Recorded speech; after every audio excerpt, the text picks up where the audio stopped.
महिला कर्मचाऱ्यांचं शोषण आणि धर्मांतर प्रकरणामध्ये अजून एक नवा खुलासा झालाय। मुख्य संशयित आरोपी निदा खाननं चौकशीमध्ये अनेक धक्कादायक खुलासे केलेत।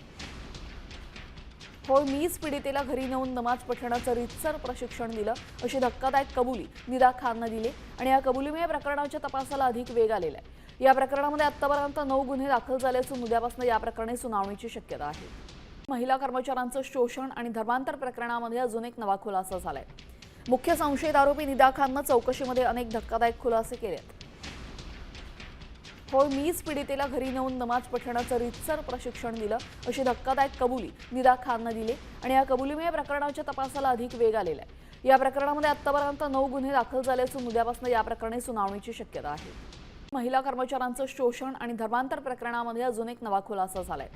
मुख्य संशयित आरोपी निदा खाननं चौकशीमध्ये अनेक धक्कादायक खुलासे केलेत।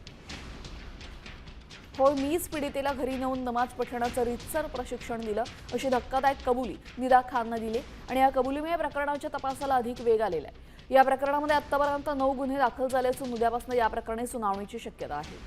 महिला कर्मचाऱ्यांचं शोषण आणि धर्मांतर प्रकरणामध्ये अजून एक नवा खुलासा झालाय।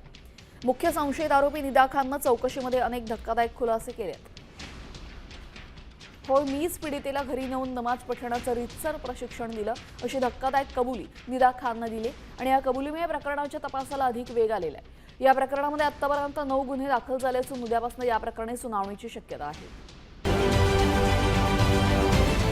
महाराष्ट्रातील सर्व बातम्यांचे विश्वासार्ह व्यासपीठ